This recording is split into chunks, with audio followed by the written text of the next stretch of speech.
మన ప్రభువును ప్రియరక్షకుడైన యేసునామంలో మీ అందరికీ నా హృదయపూర్వకమైన శుభవందనాలు తెలియజేస్తూ ఉన్నాను.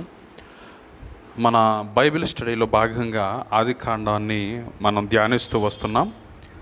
అందులో నలుగురు మనుష్యులు భాగంలో మనం అబ్రహాం యొక్క జీవితంలో కొన్ని ప్రాముఖ్యమైన సంభవాలను మనం పరిశుద్ధాత్మ యొక్క సహాయంతో ధ్యానించుకున్నాం. అబ్రహాము నుండి మనం నేర్చుకోవాల్సిన కొన్ని ప్రాముఖ్యమైన పాఠాలు కూడా మనం నేర్చుకుని దానిని అవలంబించి అబ్రహాము యొక్క ఆశీర్వాదములకు మనందరం కూడా వారసులు కావాలని విశ్వాసముతో, నమ్మకంతో, పరిపూర్ణమైన విధేయతతో దేవుని యందు భయభక్తులు జీవించి ఆయన అడుగుజాడలో నడవాలని దేవుని యొక్క సేవకునిగా నేను మీ పట్ల ఆకాంక్షిస్తూ ఉన్నాను. ఈరోజు బైబిల్ స్టడీలో రెండవ వ్యక్తి అయినటువంటి ఇస్సాకును గురించి కొన్ని విషయాలు మనం ధ్యానించుకుందాం. ఇస్సాకు ఎవరు అని గనక మనం పరిశీలన చేసినట్లయితే అబ్రహాముకు ప్రియమైన కుమారుడు, ఏకైక పుత్రుడు. పరిశుద్ధ గ్రంథం ఇస్సాకుని వాగ్దాన పుత్రుడిగా పిలుస్తుంది. వాగ్దానము చేయబడి ఆ వాగ్దానమునకు నెరవేర్పుగా ఇస్సాకు అబ్రహాము, శారా యొక్క జీవితంలో, కుటుంబంలో వారసుడిగా పుట్టినట్లు మన పరిశుద్ధ బైబిల్ గ్రంథంలో మనం చూడగలం. ఇస్సాకు తల్లిదండ్రులకు పరిపూర్ణమైన విధేయత చూపించి ఉత్తమ కుమారునిగా కూడా ఇస్సాకు పిలువబడినట్లు మన పరిశుద్ధ బైబిల్ గ్రంథంలో మనం చూడగలం. ఇస్సాకును గురించి అనేకమైన విషయాలు వ్రాయబడలేదు, కానీ ఈ నలుగురు మనుష్యుల్లో ఇస్సాకుని గురించి కొద్ది భాగం మాత్రమే రాయబడినప్పటికీ ఇస్సాకు తండ్రి అడుగు జాడల్లో నడిచినట్లు మనకు కనబడుతుంది. తండ్రి చూపించిన మార్గంలో నడిచినట్లు మనకు కనబడుతుంది. తల్లిదండ్రులకు పరిపూర్ణమైన విధేయత చూపించిన కుమారుడుగా మనకి అర్థమవుతుంది.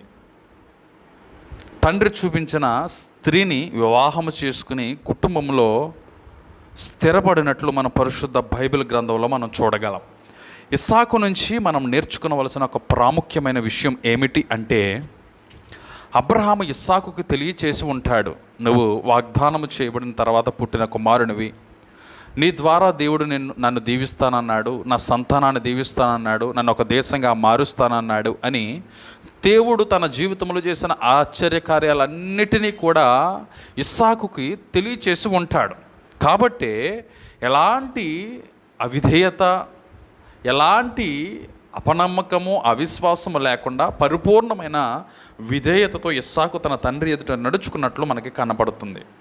వివాహం విషయం వచ్చేసరికి కూడా అబ్రహాము ఏ స్త్రీనైతే ఏర్పాటు చేశాడో ఆ స్త్రీనే వివాహము చేసుకుని మనం స్థిరపడినట్లు మన పరిశుద్ధ బైబిల్ గ్రంథంలో మనం చూడగలం. ఇస్సాకు ఈ తరము యవనస్తులకు తెలియచేస్తున్న, లేదంటే నేర్పిస్తున్న పాఠం ఏంటంటే, నా వలే కనుక మీరు మీ తల్లిదండ్రులకు పరిపూర్ణమైన విధేయత చూపించి దేవునికి పరిపూర్ణంగా లోబడి దేవుని పరిపూర్ణంగా విశ్వసించి మన తల్లిదండ్రుల అడుగుజాడల్లో గనక మనం నడవగలిగితే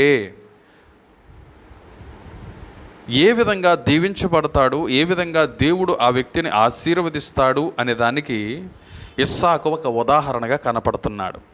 ప్రస్తుత కాలంలో కుమారులు, కుమార్తెలు తల్లిదండ్రులకి పరిపూర్ణమైన విధేయత చూపించలేని పరిస్థితుల్లో కనబడుతున్నారు. తల్లిదండ్రుల మార్గం తల్లిదండ్రులది, బిడ్డల మార్గం బిడ్డలది.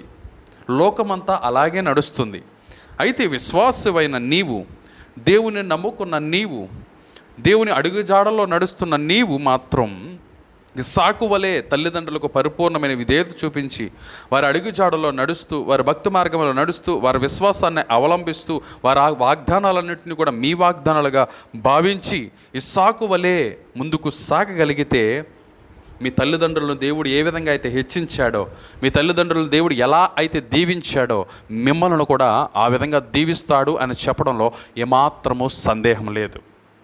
నా ప్రియమైన సహోదరి, సహోదరుడా, ఈ కడవరి దినాల్లో తల్లిదండ్రులు నడిచిన మార్గంలో, భక్తి మార్గంలో, విశ్వాస మార్గంలో బిడ్డలు నడవలేకపోతున్నారు. తల్లిదండ్రులకు దేవుడు ఇచ్చిన వాగ్దానాలని వీళ్ళు వాగ్దానాలుగా స్వీకరించలేకపోతున్నారు. తల్లిదండ్రులు కలిగి ఉన్న ఉద్దేశాలను వారి కలలను వీరి ఉద్దేశాలుగా, వీరి కలలుగా మార్చుకోలేకపోతున్నారు. మీరేమనుకుంటే నాకెందుకు, నాకు నచ్చినట్టు నేను ఉంటాను అనే మార్గములో లోకము నడుస్తుంది. అయితే ఇస్సాకు అలా నడవలేదు. తండ్రి ఏ అడుగుజాడల్లో అయితే నడిచాడో అదే అడుగుజాడల్లో నడిచాడు. తండ్రి ఉద్దేశమే ఇస్సాకు ఉద్దేశం, తండ్రి చిత్తమే ఇస్సాకు చిత్తం, తండ్రి కోరికలే ఇస్సాకు కోరికలు, తండ్రి వాగ్దానమే ఇస్సాకు వాగ్దానం. నా ప్రియమైన సహోదరి సహోదరుడా, నీ తల్లిదండ్రులు భక్తి మార్గంలో నడుస్తున్నారు కదా, నీ తల్లిదండ్రులు స్థిరమైన విశ్వాసాన్ని కలిగి ఉన్నారు కదా, నీవు కూడా అదే మార్గంలో నడవాలని ఆ దేవుడు ఆశిస్తూ ఉన్నాడు. నా ప్రియమైన సహోదరి సహోదరుడా, ఇస్సాకు మనకి నేర్పిస్తున్న గొప్ప పాఠం, అది గొప్ప పాఠం. అవేమి పరిశుద్ధ బైబిల్ గ్రంథంలో రాయబడలేదు, కానీ అతని యొక్క జీవిత విధానాన్ని కనుక మనం చూస్తే ఆ విషయాలన్నీ కూడా మనకు అర్థమవుతాయి. జాగ్రత్తగా ఆలోచన చేస్తే, పరిశుద్ధాత్మిక సహాయంతో ధ్యానము చేస్తే పరిపూర్ణమైన విధేయత చూపించిన బిడ్డగా, తండ్రి అడుగుజాడలో నడిచిన బిడ్డగా ఇస్సాకు మనకి కనపడతాడు. ఇప్పుడు వివాహం అయ్యింది, ఒక కుటుంబముగా స్థిరపరచబడిన తర్వాత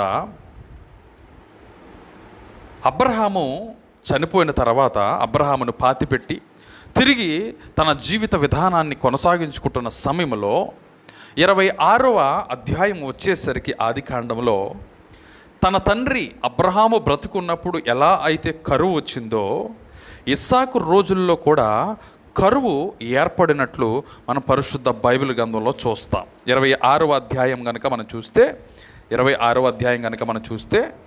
1వ వచనం నుంచి, అబ్రహాము దినములలో వచ్చిన మొదటి కరువు కాక మరి ఒక కరువు ఆ దేశములో వచ్చెను. అప్పుడు ఇస్సాకు గెరారులో ఉన్న ఫిలిష్తీయుల రాజైన అబీమెలెకు నొద్దకు వెళ్ళెను. అబ్రహాము దినాల్లో వచ్చిన కరువు కాకుండా ఇస్సాకు దినాల్లో కరువు వచ్చింది. అందరూ కూడా వారి వారి దేశాలను, వారి వారి ప్రాంతాలను విడిచిపెట్టి వేరే వేరే దేశాలు వెళ్ళి తమ బ్రతుకు తెరువు కోసం, తమ ప్రాణాలను రక్షించుకోవడం కోసం, కడుపు నింపుకోవడం కోసం, తమ ప్రాణాలని నిలబెట్టుకోవడం కోసం ఎవరి మార్గాల్లో వారు ప్రయాణం చేస్తున్నారు. ఎక్కడ వీలు ఉంటే అక్కడికి వెళ్ళిపోతున్నారు, ఎక్కడ ఆహారం దొరుకుతుంది అనుకుంటే అక్కడికి వెళ్ళిపోతున్నారు, ఎక్కడికి పనులు దొరుకుతున్నాయి అంటే అక్కడికి వెళ్ళిపోతున్నారు. అందరూ వెళ్తున్నారు కదా అని ఇస్సాకు కూడా గెరారులో ఉన్న ఫిలిష్తీయుల రాజైన అబీమెలెకు దగ్గరికి వెళ్ళి ఆ దేశంలో నివసించడానికి, ఆ దేశంలో తన బ్రతుకును కొనసాగించుకోవడానికి ప్రయత్నం చేసిన సమయంలో దేవుడు ఇస్సాకుకు ప్రత్యక్షమయ్యాడు. దేవుడు ఇస్సాకుకు ప్రత్యక్షమై ఈ విధంగా మాట్లాడుతున్నాడు. 26వ అధ్యాయం 2వ వచనం, అక్కడ యెహోవా అతనికి ప్రత్యక్షమై, నీవు ఐగుప్తులోనికి వెళ్ళక నేను నీతో చెప్పు దేశమందు నివసించుము, ఈ దేశమందు పరవాసమై ఉండుము, నేను నీకు తోడై ఉండి నిన్ను ఆశీర్వదించెదను.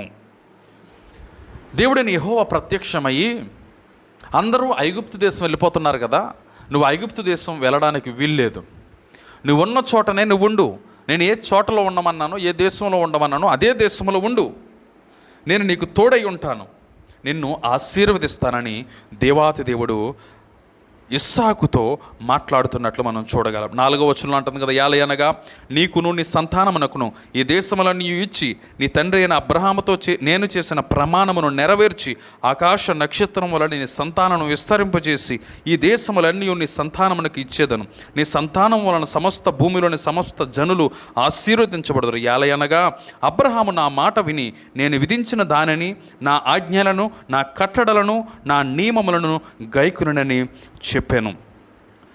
దేవుడు తన తండ్రి అయినటువంటి అబ్రహాముకి ఏ మాటలు అయితే చెప్పాడో, ఏ వాగ్దానాలు అయితే చెప్పాడో అదే వాగ్దానాలని ఇక్కడ దేవుడు ఇస్సాకుకు జ్ఞాపకం చేస్తున్నాడు. నీ తండ్రి అయిన అబ్రహాముతో నేను వాగ్దానం చేశాను, ప్రమాణం చేశాను, వాటన్నిటినీ నేను నెరవేరుస్తాను, ఆకాశ నక్షత్రాల వల్ల నీ సంతానాన్ని చేస్తాను, నీ ద్వారా భూమిలోని సమస్త వంశాలు దీవించబడతాయి, ఆశీర్వదించబడతాయి, నిన్ను దీవెనకరంగా మారుస్తాను. అవన్నీ జరగాలి అంటే 5వ వచనంలో అన్నాడు, యాలయనగా అబ్రహాము నా మాట విని నేను విధించిన దాని ఆజ్ఞలను, నా కట్టడలను, నా నియమాలను గైకొన్నాడు. కాబట్టి నీవు కూడా నీ తండ్రి వలె నా ఆజ్ఞలన్నిటినీ, నా కట్టడలన్నిటినీ, నా నియమములన్నిటినీ, నేను చెప్పిన మాటలన్నిటినీ విని దానికి లోబడి దానికి గైకొనగలిగితే ఈ వాగ్దానాన్ని నీ జీవితంలో నెరవేరుస్తాను, నీ తండ్రితో చేసిన ప్రమాణాన్ని నేను నెరవేరుస్తాను అని దేవాది దేవుడు ఇండైరెక్ట్గా ఇస్సాకుకి హింట్ ఇచ్చి తెలియచేస్తున్నాడు. నా ప్రియమైన సహోదరి సహోదరుడా, ఇప్పుడు ఇస్సాకు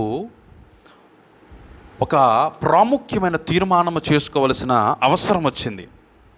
కరువు కారణాన్ని బట్టి ప్రజలందరూ గెరారును విడిచిపెట్టి, ఫిలిస్తీ దేశాన్ని విడిచిపెట్టి ఐగుప్తుకి వెళ్ళిపోతున్నారు. తను కూడా వెళ్ళిపోవడానికి ప్రయాణం ప్రారంభించాడు, సిద్ధపడ్డాడు. అయితే దేవుడు అంటున్నాడు, నువ్వు వెళ్ళొద్దు, నేను నీకు తోడుగా ఉంటాను, నువ్వు ఉన్న చోట నువ్వు ఉండు, నేను నిన్ను దీవిస్తాను, ఆశీర్వదిస్తాను అన్నాడు. ఇప్పుడు దేవుని మాటకి విధేయత చూపించి దేవుని మాటను నమ్మి ఆ దేశంలో ఉండిపోవాలా, లేదంటే ప్రజలందరూ ఏ మార్గంలో వెళ్తున్నారో, దేన్ని వెతుక్కుంటూ వెళ్తున్నారో అదే మార్గంలో వెతుక్కుంటూ వెళ్ళాలా అనే ఈ రెండు ఆప్షన్స్, ఈ రెండు మార్గాలు ఇస్సాకు ముందు కనబడ్డాయి. ఇప్పుడు తను ఏ తీర్మానము చేసుకుని దాని ప్రకారము చేస్తాడో దాని మీద దేవుని యొక్క వాగ్దానం నెరవేర్చబడాలా నెరవేర్చబడకూడదా అనేది ఆధారపడి ఉంది. అయితే ఇస్సాకు చేసిన గొప్ప కార్యం ఏంటంటే, తన తండ్రి అడుగుజాడలో నడిచిన వ్యక్తి, దేవుని మాటకి పరిపూర్ణమైన విధేయత చూపించిన వ్యక్తి, దేవుడంటే పరిపూర్ణమైన నమ్మకం, విశ్వాసము, భయభక్తులు కలిగిన వ్యక్తి. కాబట్టే దేవుని మాట విని అందరూ వెళ్ళిపోతున్నా సరే ఇస్సాకు మాత్రం ఐగుప్తుకు వెళ్లకుండా గెరారులోనే నివసించాడు. దేవుడు తనతో చెప్పిన మాటలను మరొక్కసారి నెమరవేసుకున్నాడు. అదే మాటలు అబ్రహాము తిరిగి తిరిగి తిరిగి తిరిగి ఇస్సాకుకు బోధించి ఉంటాడు. నా సంతానాన్ని దీవిస్తానన్నాడు, నా ద్వారా దేశాలను బాగు చేస్తానన్నాడు, దేశాన్ని ఏర్పాటు చేస్తానన్నాడు, భూమిలోని సమస్త వంశములు దీవిస్తానన్నాడు అనే విషయాలు అబ్రహాము ఇస్సాకుకు నూరు నీరు పోశాడు. అదే విషయాన్ని దేవుడు జ్ఞాపకం చేశాడు. వెంటనే అబ్రహాము గైకొన్నాడు కాబట్టి నీవు కూడా గైకొనగలిగితే నేను నిన్ను దీవిస్తానని దేవుడు ఇస్సాకుకి వాగ్దానం చేసినట్లు మనం పరిశుద్ధ బైబిల్ గ్రంథంలో చూడగలం. నా ప్రియమైన సహోదరి సహోదరుడా, దేవుడు నీ జీవితంలో కూడా గొప్ప కార్యాలు జరిగించాలి అంటే దేవుని మాటకి విధేయత చూపించి ఆయన అడుగుజాడల్లో నడవలసిన అవసరం ఉంది. ఇస్సాకు వలె ప్రజలందరూ ఏ మార్గంలో వెళ్తున్నారో ఆ మార్గంలో వెళ్లకుండా దేవుడు చూపించిన మార్గంలో మనం నడవగలిగితే దేవుడు మనల్ని దీవిస్తాడు. ప్రజలందరూ ఏ మాటలు వింటున్నారో, ఏ స్థలంలో ఉంటున్నారో మనం ఆ స్థలంలో ఉండకుండా దేవుడు ఎక్కడ ఉండమన్నాడో అక్కడ ఉండగలిగితే దేవుడు మనలను, మన కుటుంబాలని బహుగా హెచ్చిస్తాడు. ఈ కడవరు దినాల్లో అనేక మంది విశ్వాసులను సాతానుడు దారి తప్పించి ప్రజలందరూ ఏ మార్గంలో వెళ్తున్నారో ఆ మార్గంలో వెళ్ళేలాగానే పురుకొల్పుతున్నాడు. లోకాన్ని చూపిస్తున్నాడు, లోక ఆశలను చూపిస్తున్నాడు, ప్రజలందరినీ చూపిస్తున్నాడు. చూడు, పలానా వ్యక్తి లోకంలో నడిచి ఈ మార్గంలో వెళ్ళి గొప్పవాడైపోయాడు, నువ్వు కూడా ఆ మార్గంలో వెళ్ళి గొప్పవాడు అవ్వచ్చు కదా. ఇంకో పలానా వ్యక్తి కొంతమందిని మోసం చేసి పాస్తులు సంపాదించుకున్నాడు, నువ్వు కూడా అలాగే వెళ్ళి మోసం చేసి సంపాదించుకోవచ్చు కదా. పలానా వ్యక్తి తన తల్లిదండ్రులు మోసం చేసి, తన అన్నదమ్ములు మోసం చేసి, బంధువులు మోసం చేసి మంచి ఇల్లు కట్టుకున్నాడు, ఉద్యోగం సంపాదించాడు, వ్యాపారం చేస్తున్నాడు, నువ్వు కూడా అదే మార్గంలో వెళ్ళొచ్చు కదా అని అనేక మంది క్రైస్తవులను సాతానుడు తప్పుదారి పట్టించి దేవుని యొక్క నిజమైన దీవెనలకు, ఆశీర్వాదములకు దూరం చేస్తున్నాడు. ఈ లోకం చూపిస్తున్న మార్గములో, ప్రజలందరూ వెళ్తున్న మార్గంలో వెళ్ళి ఏదో సాధించాలని అనేక మంది ప్రయాసపడుతున్నారు, తపన పడుతున్నారు. అయితే నా ప్రియమైన సహోదరి సహోదరుడా, ఒకవేళ నీవు కూడా గొప్పవాడు అవ్వాలని, ఆస్తుపాస్తులు సంపాదించుకోవాలని, ఉద్యోగం సంపాదించుకోవాలని, వ్యాపారంలో నువ్వు లాభాలు పొందుకోవాలని, ఏదేదో సాధించేయాలని లోకము నడుస్తున్న మార్గాన్ని కనుక నువ్వు అవలంబిస్తూ ఉంటే, ప్రజలందరూ వెళ్తున్న దారిలోనే నువ్వు వెళ్తూ ఉంటే, ప్రజలందరూ అమలు చేస్తున్న ఆ పాలసీలోనే, ఆ సిద్ధాంతాన్నే, ఆ ప్రమాణాలనే నువ్వు పాటిస్తూ ఉంటే కనుక ఈరోజు దేవాతి దేవుడు నీతోనే మాట్లాడుతూ ఉన్నాడు. లోకం వెళ్ళే దారిలో కనుక నువ్వు నడిస్తే అది నీకు దీవెన కాదు. లోకం పాటిస్తున్న దాన్ని నువ్వు పాటిస్తే అది నీకు మంచిది కాదు. లోకము చెబుతున్న దాన్ని కనుక విని అక్కడే నువ్వు కూర్చుని ఉంటే అది నీకు మంచిది కాదు. దేవుడు ఏదైతే చెప్తున్నాడో, ఏ మార్గాన్ని అయితే చూపిస్తున్నాడో ఆ న్యాయమైన మార్గంలో కనుక నువ్వు వెళ్ళగలిగితే, స్థిరమైన మార్గంలో కనుక వెళ్ళగలిగితే, సత్యమైన నియమాలను కనుక అవలంబించగలిగితే, నిజమైన ప్రమాణాన్ని, నిజమైన పద్ధతులను కనుక నువ్వు వాడుకోగలిగితే దేవుడు నీవున్న చోటనే దేవుడు నిన్ను హెచ్చిస్తాడు. నువ్వున్న స్థలంలోనే నిన్ను గొప్పవాడిగా చేస్తాడు. నీ ఆశలన్నింటినీ తీరుస్తాడు, నీ కోరికలన్నీ నెరవేరుస్తాడు అని చెప్పడంలో ఏమాత్రమో సందేహం లేదు. నా ప్రియమైన సహోదరి సహోదరుడా, లోకం వెళ్తున్న మార్గంలో ఉన్నావా, లేదంటే దేవుడు చూపిస్తున్న మార్గంలో ఉన్నావా? లోకము చెబుతున్న పద్ధతులు పాటిస్తున్నావా, దేవుడు చెబుతున్న పద్ధతులు పాటిస్తున్నావా? లోకము వెళుతున్నా, లోకము చూస్తున్నా, లోకము కూర్చుంటున్న స్థలంలో కూర్చున్నావా, లేదంటే దేవుడు చూపించిన స్థలంలో నువ్వు ఉన్నావా అనేది ఒక్కసారి పరిశీలన చేసుకోవాలని దేవుని యొక్క సేవకునిగా మీకు జ్ఞాపకం చేస్తున్నాను. గెరారులోనే ఇస్సాకు నిలిచాడు, ఐగుప్తు వెళ్ళలేదు, గెరారులో ఉన్నాడు. అప్పుడు 6వ వచనంలో అంటుంది, ఇస్సాకు గెరారులో నివసించెను. ఆ చోటి మనుషులు అతని భార్యను చూసి ఆమె ఎవరని అడిగినప్పుడు అతడు ఆమె నా సహోదరి అని చెప్పాను. ఎందుకనగా రెబ్కా చక్కనిది కనుక. ఆ చోటి మనుష్యులు ఆమె నిమిత్తం నన్ను చంపుదురేమో అనుకుని తన భార్య అని చెప్పుటకు భయపడెను. అబ్రహాము ఎలా అయితే తన భార్యని చెల్లెలు అని చెప్పాడో, ఇస్సాకు కూడా అతను ఉన్న స్థలాన్ని బట్టి, అతను ఉన్న పరిస్థితులను బట్టి తన భార్య అయిన రెబ్కాను కూడా తన చెల్లెలు అని చెప్పినప్పుడు అబీమెలెకు రాజు తనకు భార్యనిగా చేసుకోవడానికి తీసుకుని వెళ్ళినట్లు మనం పరిశుద్ధ బైబిల్ గ్రంథంలో చూడగలం. అయితే ఇస్సాకు సత్య మార్గంలో ఉన్నాడు కాబట్టి, ఇస్సాకు సరైన పద్ధతిని అవలంబించాడు కాబట్టి, దేవుడు బోధించిన మార్గంలో నడిచాడు కాబట్టి దేవుడు ఇస్సాకు జీవితంలో ఎటువంటి కీడు రాకుండా తప్పించాడు. అబీమెలెకు రాజుతో దేవుడు మాట్లాడి ఇస్సాకు భార్యను ఆయన ఏమీ చేయకుండా, పట్టుకోనకుండా కాపాడినట్లు మన పరిశుద్ధ బైబిల్ గ్రంథంలో చూడగలం. నిజమే ప్రియ స్నేహితులారా, దేవుడు చూపించిన మార్గంలో నడిస్తే నష్టం వచ్చినట్టు మనకు అనిపిస్తుంది, కానీ నష్టం రాదు. మనం అంతా కోల్పోతున్నట్టు మనకు అనిపిస్తుంది, కానీ ఏమీ కోల్పోం. మనకంతా బాధ మిగిలేలా ఉంది, నష్టం మిగిలేలా ఉంది, పేరు పోయేలా ఉంది, అవమానం వచ్చేలా ఉన్నట్టు మనకు అనిపిస్తుంది, కానీ అవేవి మన చెంతకు చేరవు. ఎందుకంటే మనం దేవుడు చూపించిన మార్గంలో నడుస్తున్నాం, దేవుడు పెట్టిన చోట మనం ఉన్నాం, దేవుడు పద్ధతిని పాటించాం. కాబట్టి ఆయన నమ్ముకున్న వాళ్ళని ఎప్పుడు కూడా ఆయన సిగ్గుపరిచేలా చేసే దేవుడు మాత్రం కాదు. ఇస్సాకు దేవుడు ఉన్నమన్న చోట ఉన్నాడు కాబట్టి కష్టం వచ్చినట్టు అనిపించింది, తన భార్యను పోగొట్టుకున్నట్టే పరిస్థితులు కనబడ్డాయి, తన భార్యని ఎవరైనా తీసుకెళ్ళి ఏమన్నా చేసేస్తారేమో అన్నంత భయం. కానీ ఏ నష్టము కలగకుండా దేవాతి దేవుడు ఇస్సాకు భార్యను తప్పించినట్లు మన పరిశుద్ధ బైబిల్ గ్రంథంలో చూడగలం. 12వ వచనం అంటుంది, ఇస్సాకు ఆ దేశమందు ఉన్నవాడై విత్తనము వేసి ఆ సంవత్సరము 100 ఫలము పొందెను. యెహోవా అతనిని ఆశీర్వదించిన గనుక ఆ మనుష్యుడు గొప్పవాడాయను. అతడు మిక్కిలి గొప్పవాడగ వరకు క్రమక్రమంగా అభివృద్ధి పొందుచు వచ్చెను. నా ప్రియమైన స్నేహితులారా, 12వ వచనంలో అంటున్నాడు, ఇస్సాకు ఆ దేశమందు ఉన్నవాడై విత్తనం వేసే సంవత్సరం 100 ఫలం పొందాడంట. అంతా కరువు, వర్షాలు లేవు, పంటలు పండట్లేదు, ఎవరు విత్తనాలు వేయట్లేదు, అందరూ దేశాన్ని విడిచిపెట్టి ఐగుప్తు దేశానికి వేరే వేరే దేశాలకు వెళ్ళిపోతున్నారు. కానీ ఇస్సాకు మాత్రం అదే దేశంలో ఉండి, అదే స్థలంలో ఉండి యథాప్రకారంగా విత్తనాలు విత్తాడు, పంటను సాగు చేశాడు. ఆ సంవత్సరం 100 ఫలాన్ని పొందుకున్నాడు, 100 పంటను పొందుకున్నాడని పరిశుద్ధ బైబిల్ గ్రంథం వ్రాయబడింది.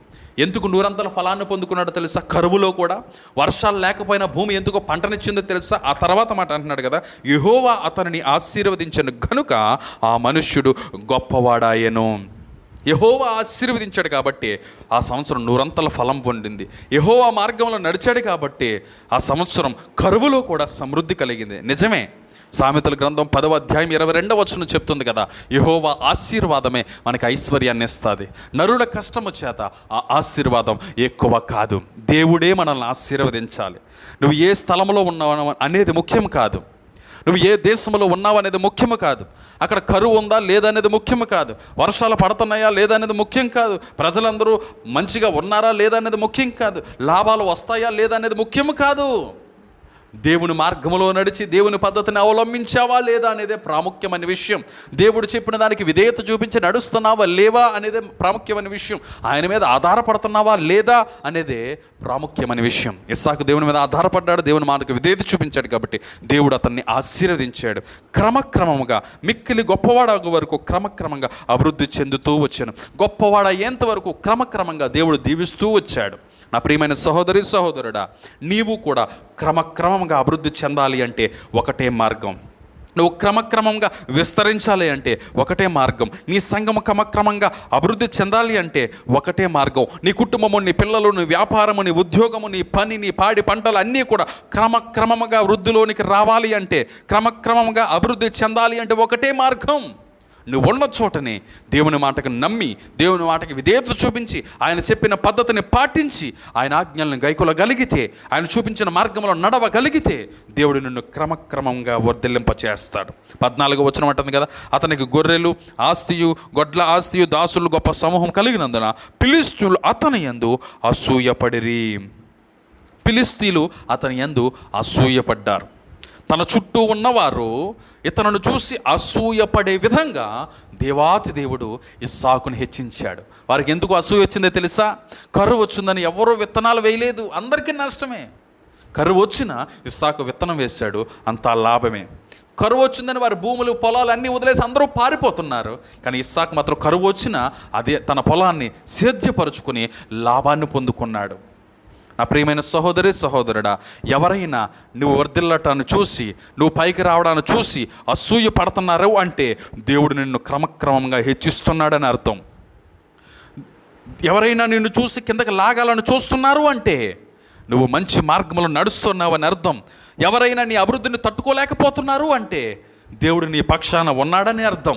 నువ్వు భయపడవలసిన అవసరం లేదు, నువ్వు దిగులు చెందవలసిన అవసరం లేదు. దేవుడు నీ పక్షాన ఉన్నాడు కాబట్టి, యెహోవా నిన్ను ఆశీర్వదిస్తున్నాడు కాబట్టి, ఎవరు ఎంత అసూయపడినా, ఎవరు నిన్ను కిందకి లాగాలని ప్రయత్నించినా, ఎవరు నిన్ను కొట్టాలని చూసినా, ఎవరు నీ దగ్గర ఉన్నది లాక్కోవాలని చూసినా, ఎవరు నీ యొద్ద నుంచి ఏది పట్టుకుని వెళ్ళలేరు, ఎవరు నీ దగ్గర ఏది లాక్కోలేరు. కారణం ఏంటో తెలుసా?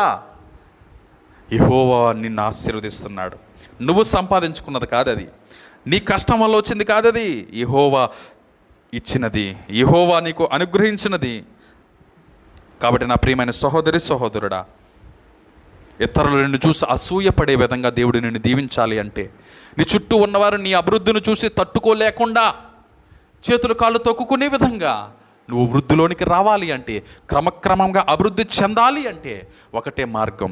ఇస్సాకు వలె దేవుని మాటకి విధేయత చూపించి, లోకం అనుసరిస్తున్న పద్ధతిలో వెళ్ళకుండా దేవుడు అనుసరించమన్న పద్ధతిని పాటించి, ఆయన మాటకి పరిపూర్ణమైన విధేయత చూపించగలిగితే దేవుడే నిన్ను ఆశీర్వదిస్తాడు. ఈ భూమి మీద ఏ మనిషిని నమ్మినా నువ్వు మోసపోతావు, ఏ పద్ధతిని నమ్మినా నువ్వు నష్టపోతావు, ఏ మార్గంలో వెళ్ళినా నీకు అవమానమే ఎదురవుద్ది. అయితే దేవుని పద్ధతి, దేవుని మాటను విని ముందుకు వెళితే నీకు అవమానం రాదు, నష్టము రాదు, కష్టము రాదు, ఏది కోల్పోవు, అంతా నీకు సమృద్ధే. క్రమక్రమంగా నువ్వు వృద్ధి చెందేలా ఆ దేవాతి దేవుడు నేను నడిపించాలి అంటే దేవుని మాటకి విధేయత చూపించు. నా ప్రియమైన సహోదరి సహోదరుడా, ఇస్సాకు నడిచిన మార్గంలో నీవు నీ కుటుంబం నడవగలిగితే క్రమక్రమంగా అభివృద్ధి చెందుతారు. అటు యోగ్యతను, అటు కృపను, అటు ధన్యతను ఆ దేవాతి దేవుడు మీకు, మీ కుటుంబాలకి అనుగ్రహించి క్రమక్రమంగా వృద్ధిలోనికి తెచ్చి, ఇతరులు అసూయపడే విధంగా ఉన్నతమైన స్థాయిలో దేవుడు మిమ్మల్ని, మీ కుటుంబాలను పెట్టి దీవించి ఆశీర్వదించునుగాక. ఆమేన్.